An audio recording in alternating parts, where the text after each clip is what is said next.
Hello and welcome back to another episode of Grading the Films, the series where we take a look at different films and see how you can emulate and copy the look of certain films with your own footage. So today I am looking at the film Batman v Superman. First off, I want to give credit to Coda Prime for recommending this. I will link his channel down in the description so you can check him out if you want. But with that said, let's go ahead and jump in and talk about how you can make your films look like Batman v Superman.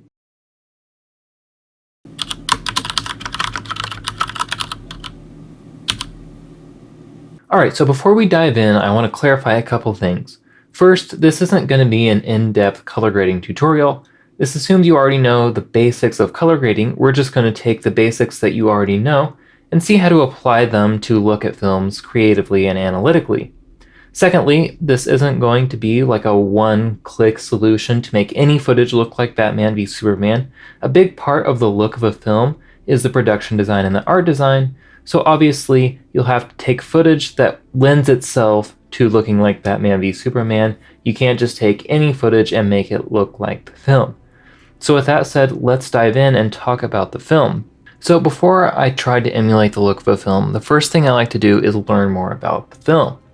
So I go to a website called Shot on What, which gives information about how a film was shot. In this case, I can see that this film was actually shot with several different systems. It was shot on an Arri Alexa digital camera, it was shot on a GoPro, it was shot on IMAX 70mm film, it was shot on 35mm film, 16mm film, and yeah, so quite a bit of different formats. Now, using other outside information, I learned a little bit more about where each of these formats was used. For starters, almost the entire film was shot on 35mm celluloid. There were a few select shots which were shot on 70mm IMAX. There was also one shot that was shot on a GoPro which made it in the film according to the cinematographer. Personally, I didn't notice that shot, so we're not going to worry about it. There also supposedly wasn't any 16mm footage in the theater release of the film. However, in the extended release, there is some 16mm footage that I noticed in the desert scene, so we will cover that. Also, the digital footage was most likely, although I can't know this for sure, shot for the aerial scene. So all of the shots which were done with the helicopter, that was likely all shot digitally. So there's that. But we're mainly going to focus on what was shot with 35mm film, and then I'll do a little bit about the 16mm film just for fun. So let's go ahead and dive in, and I'll show you the clips that I selected and the clips that I'm going to try and emulate the look with. Alright, so the first shot that I'm going to try and emulate is this right here. It's a super basic shot of just this helicopter landing. Nothing too fancy or complicated, but it's a pretty good representation of the look.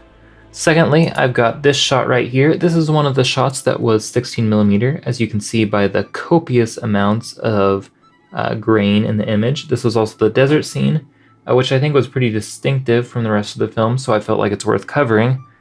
And then the last shot is just this very basic interview head type shot, or this dialogue shot. So nothing too complicated, but I kind of wanted to get 3 different shots that just cover the overall aesthetic of the film. There was quite a variety of different looks in the film. For example, the small portion of the film which takes place in the South Pacific where they find the kryptonite actually has a very distinctive look from the rest of the film. However, most of those looks were very small portions of the film. So I just kind of wanted to get at what was the heart of the film. So with these clips, I will be emulating on these clips. This is a shot from a DJI Phantom 4. It's actually a raw image that I converted to a TIFF to bring into Premiere. So it's got quite a bit of color information with it. I've got this shot, which I believe was shot on a GoPro. I did not actually shoot this. This is stock footage, but I needed some desert footage, and that is the best I could find. And I've got this shot, which is from a long time ago, on a project that I worked on, so fun stuff, and we're going to try and get the darker look of the film with this clip. So to be doing all of this, I'm going to use a tool called Film Convert. Film Convert is a film emulation tool. It has a series of 6K film grain scans, and it's also got quite a bit of other stuff in it that will be useful to us. And it's also got some secondary color correction tools, although I will be using Colorista for the secondary correction. Although you could use like Lumetri Color, which is built into Premiere, or you could use this all inside of DaVinci Resolve. We're also going to be taking a look at our scopes, so let's go ahead and do that. If we look at this shot, what you can see is that our highlights are peaking at about 80% brightness. What this means is that this scene isn't taking full advantage of the dynamic range in this scene. It's got soft clipped highlights, and it's also got very crushed blacks. And you can see there's not a whole lot going on in the midtones. This is a very contrasty image. A lot of the midtones are pushed towards the darker side of things. So it's a very contrasty image. It's got a lot of blue in it, although what I will say is a lot of that has to do with the concrete and stuff in it. Since my shot doesn't have quite as much concrete in it, we won't be able to push it quite like that.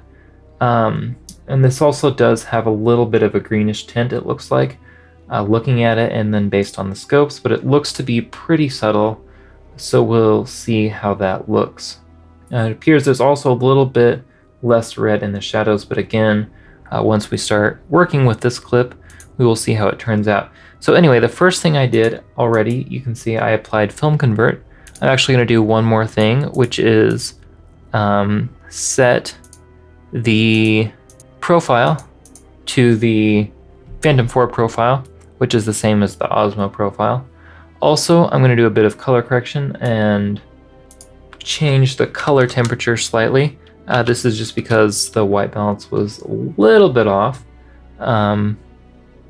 So yeah, and then for our film settings, we're just going to keep this on the Kodak 5207. That's the closest stock to what was actually used, but I am going to change it to Super 35. The Super 35 just makes the film grain a bit larger and a bit closer to what the film was actually shot on. Now that we have that, I can show you how that looks. Not a big change yet. As you can see, there is certainly a change. A little bit more contrast, our colors are a little bit more muted. But now I'm actually going to bring in Colorista and do our secondary corrections.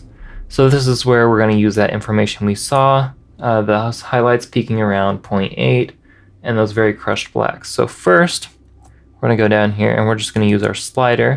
We're going to bring our shadows down a bunch because those were very crushed. We're going to bring our midtones down a bunch, and we're going to bring our highlights up a little bit, but I'm going to show you something else in just a second. And I'll let you just kind of see the changes I'm having. So remember, if we go back to this footage, a little bit more green in the highlights.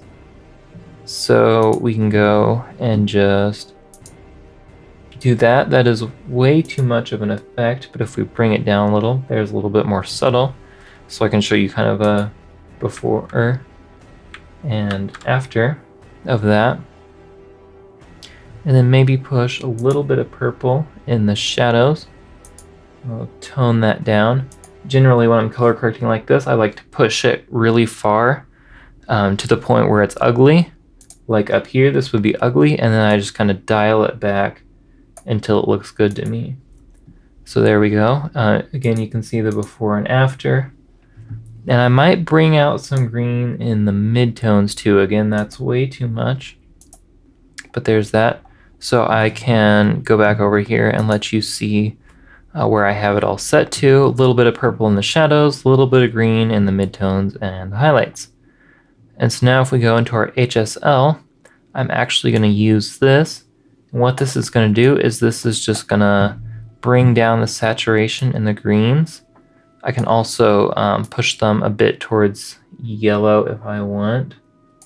And what this will do is it will kind of bring down the effect of the green. Because remember, if we look at the original image, there isn't really any green in it.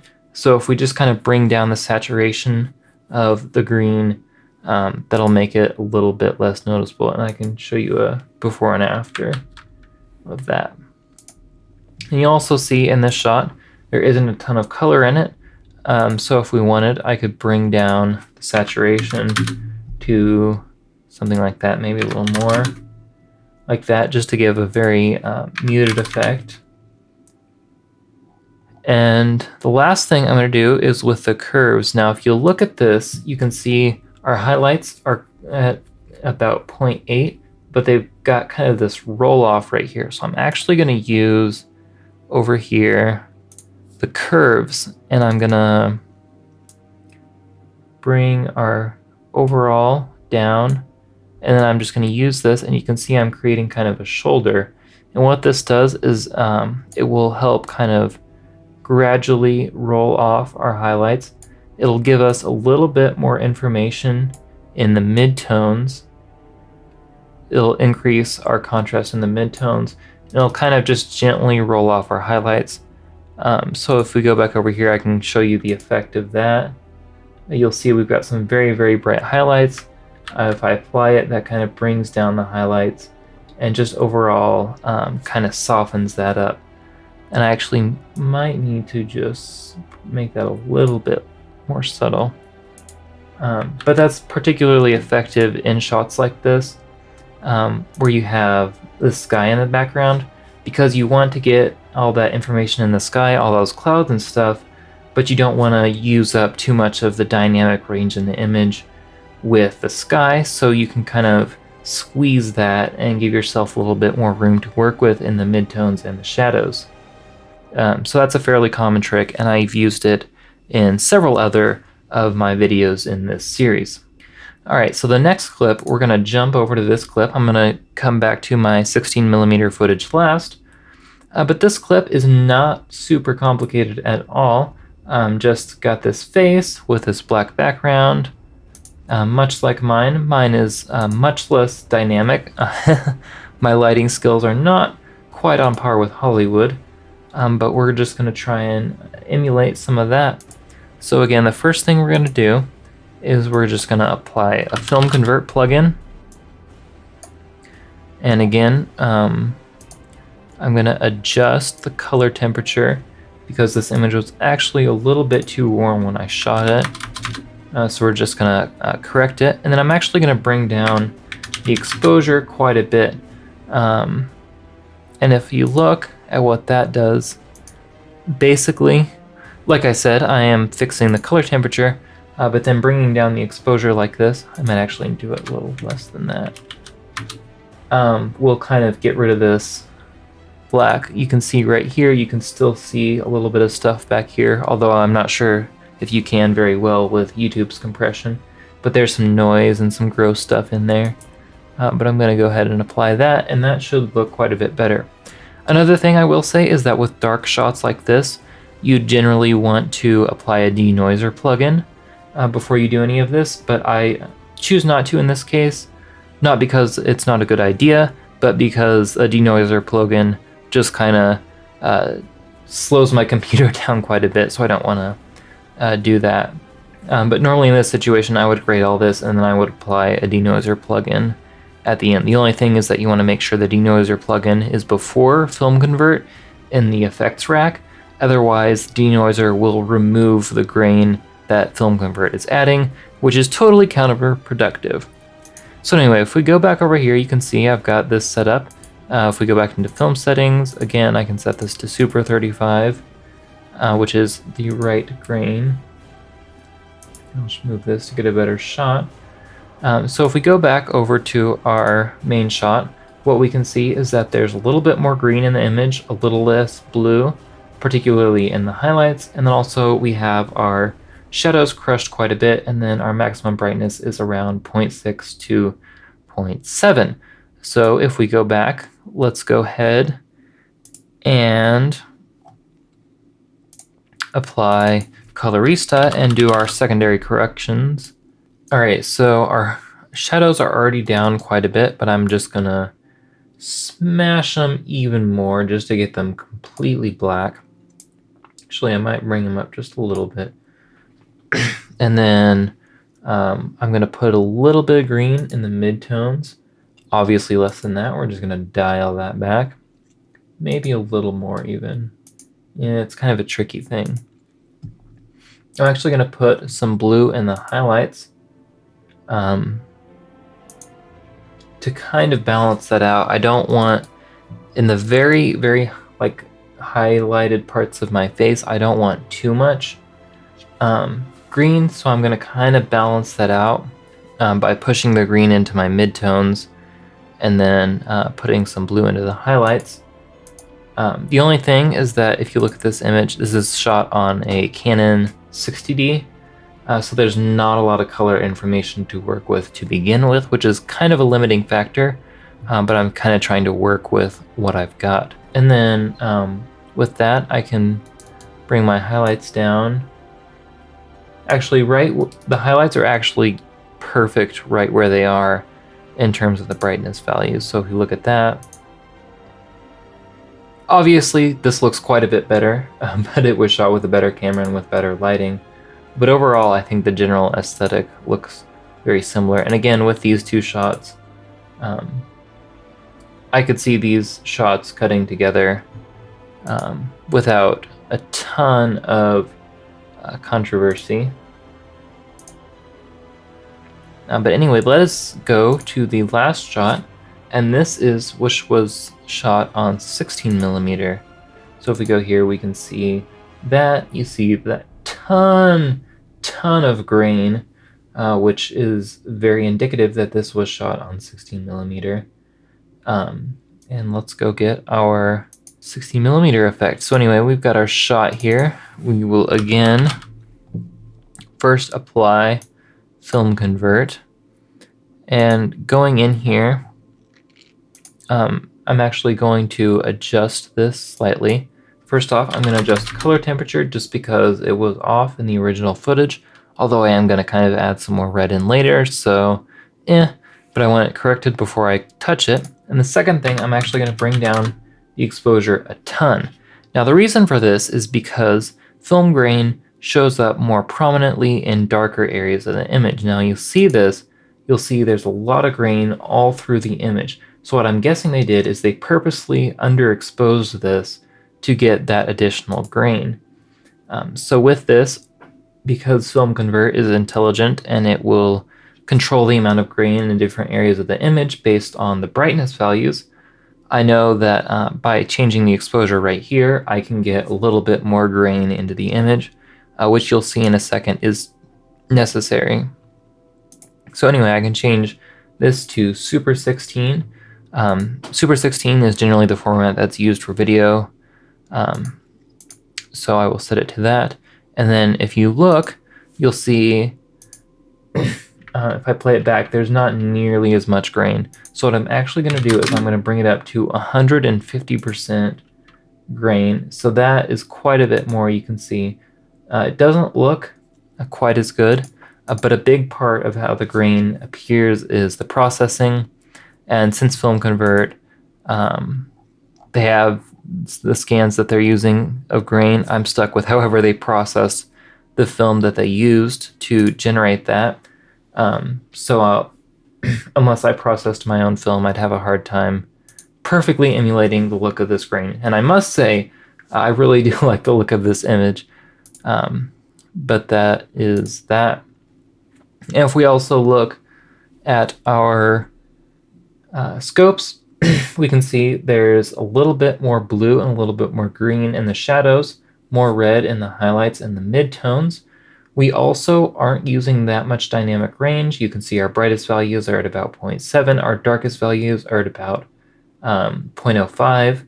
So really not a super high dynamic range image, so we can emulate that as well.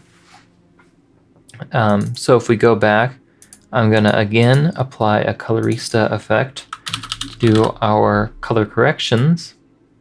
So again, we had more red in the highlights, so I'm going to pump that up quite a bit to begin with and then just dial it back. And then in the shadows, we had a little bit more green, so I'm going to kind of push towards teal right there. And then I can bring up our shadows. And then the highlights are sitting right about where we want them. I'm going to push some more red into the midtones, actually, a little bit more orange. I'm going to bring up the midtones, not too much, and then kind of bring down the highlights.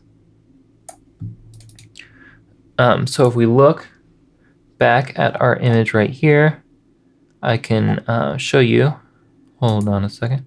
All right, there's the colorista we did. There's what we did with film convert. So there's the original, that's film convert, and then that is what we did with colorista. So pretty good job there. We go back. Again, the grain isn't a perfect match. I'm not processing 16 millimeter footage, so I don't get to make that choice with this. Also, there is some kind of intricacies in the color and the contrast, but I'm going to be lazy again and blame the fact that this is very low quality footage. So there's only so much I can do with it. I can only push it so far, which is unfortunate, but overall I think this does, especially compared to the original, look quite a bit better and quite a bit more similar. I think if you're making a fan film or something, this could definitely pass. And if you play it back, you can kind of see that grain in there. But anyway, that is the 3 clips, so that is it for this video. If you like this video, if you learned something about how Batman vs. Superman was graded and how the look was developed, hit that like button. If not, feel free to hit the dislike button. If you have any questions, comments, or any suggestions about upcoming videos you'd like to see, leave those down in the comments below. If you want to see more videos like this, please hit that subscribe button.